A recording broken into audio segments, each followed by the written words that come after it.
The horror genre has a stupid reputation of being cheap, unartistic, and generally just lesser than, despite the fact it takes a hell of a lot of skill to convincingly perform in one of these pictures. It doesn't help that so-called big names don't often get stuck into the scares either. But when they do, boy they do so in the most surprising of ways, my friends. So after already looking at 10 other performances that completely caught audiences off guard in the horror genre, I'm the always unexpected Gareth from What Culture Horror, and here are 10 more horror movie performances that proved everyone wrong. Number 10, David Tennant's Fright Night. In 2011, David Tennant had just wrapped up his first stint as the 10th Doctor on classic sci-fi monolith Doctor Who.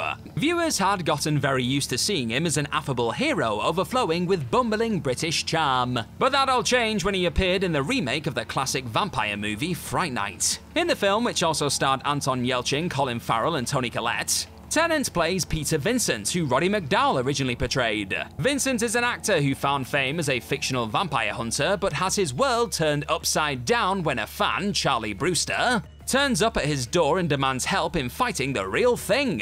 The character of Peter Vincent is wonderfully snivelling.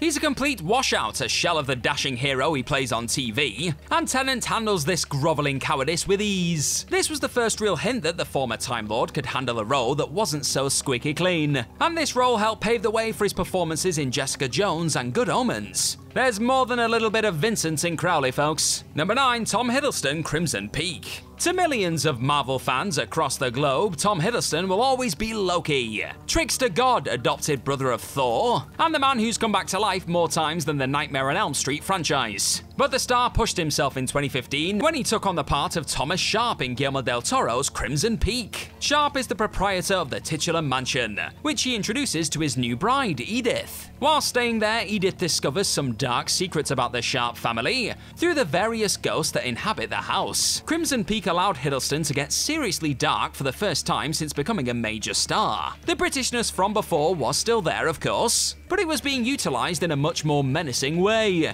And speaking of Tom Hiddleston, I want to know, what is your favorite Tom Hiddleston performance of all time, or so far, or whatever? You let me know in the comments section down below. It's gonna be Loki, isn't it? Number 8, Rachel Sennett, Bodies, Bodies, Bodies. Fans of 2020 coming-of-age drama Shiver Baby will know Rachel Sennett as the leading character Danielle, a young bisexual woman who has to deal with her eclectic family whilst attending a Jewish funeral. Recent cinemagoers will also recognize her from Bottoms, a high school comedy that she also wrote. However, if none of these sound like your cup of tea, then you need to give 2022's Bodies, Bodies, Bodies a go. Set in a remote house during a hurricane, Bodies, Bodies, Bodies follows a group of mostly unlikable people as they descend into chaos after one of them turns up dead. Don't you just hate it when that happens? Everybody suspects everybody else of the murder, which in turn leads to even more bloodshed. Sennett plays Alice, a podcaster who plays a key role in shifting the blame around from person to person. This is still a comedic role, as she definitely plays up Alice's arrogance to a laughable degree.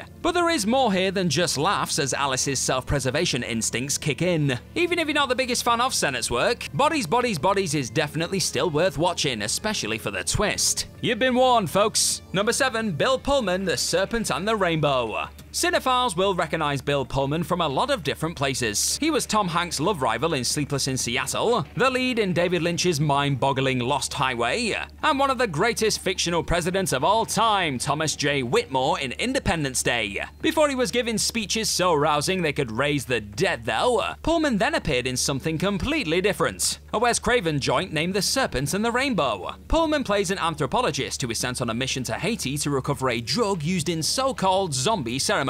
Whilst there, he encounters the full force of these ancient rituals and ends up embroiled in a battle against a villainous witch doctor, as you do. Number 6, Paris Hilton, House of Wax. Paris Hilton is a fascinating individual. One of the first major reality TV stars, Hilton initially gained global fame through her series The Simple Life, and helped establish the 21st century trend of being famous for being famous. And the world was forever a better place, right? As people wondered exactly what it was this heiress actually did, she began entering the world of movies, including 2005's House of Wax, a loose remake of 2 previous movies. House of Wax is about a group of teens who become the targets of 2 sadistic killers, who murder their victims with hot wax and then leave their bodies on display. Everyone needs a hobby. The film wasn't a knockout by any standards, But one thing that took everyone by surprise was that Hilton wasn't the worst thing about it. What a world, eh? She actually held her own pretty well. Nothing Oscar-worthy, but she didn't embarrass herself in the way that some people expected. Hilton's performance in House of Wax is a classic case of precisely why you should never judge a book by its cover, folks. Cheers for checking out this video today, my friends. Now hit that subscribe button down below for more of this what culture stuff in your day. Number 5, Dakota Johnson, Suspiria. Though she'd made a few appearances in minor roles up to that point, Dakota Johnson properly became a mainstream star when she took on the part of Anastasia Steele, the love interest of Christian Grey in the 50 Shades of Grey trilogy. The series was roundly dismissed as smutty fodder, but it wasn't until she took part in Luca Guadagnino's 2018 remake of Suspiria that people started to take her a lot more seriously. Johnson plays a dancer who earns a place at a prestigious academy in Germany. However, once she gets there, she discovers that it is actually a front for a coven of witches, which sends her life spiraling in a very dark direction. Whilst Johnson's performance and Suspiria itself divided opinion,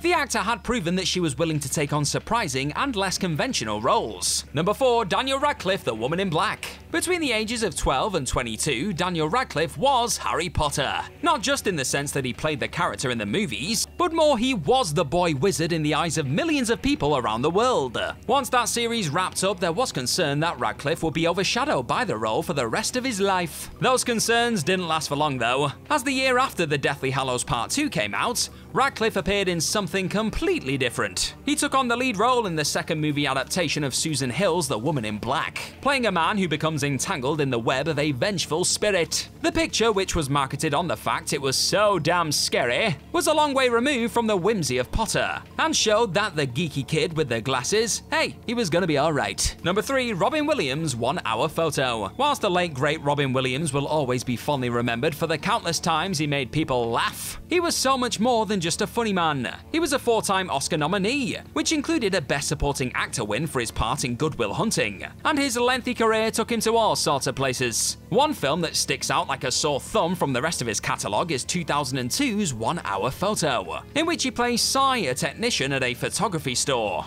Cy lives a lonely existence with no family or friends to call his own, and forms an unhealthy relationship with a family of customers. And when his perception of their perfect life is shattered, he decides to make their life a living hell. Lovely. Considering this is the guy who once played a live-action version of Popeye, it's remarkable that Williams manages to be so utterly terrifying in this film. He plays Cy with a dead-eyed emptiness that makes you believe he is genuinely capable of anything. A truly stunning reversal of his usual type. Number 2, John Goodman, 10 Cloverfield Lane. John Goodman is one of those actors who is a lot of different things to a lot of different people. To some, he's the gun-toting maverick Walter from The Big Lebowski. To others, he's the voice of Sully, the good guy monster from Pixar's Monsters, Inc. And if you're really old, he's Dan from Roseanne. In 2016, he became something else entirely though, when he joined the very minimal cast of Number 10 Cloverfield Lane. Goodman plays Howard Stambler, one of 3 people trapped in an underground bunker after a world-ending event happens on the surface. The reason I said world-ending event like a weirdo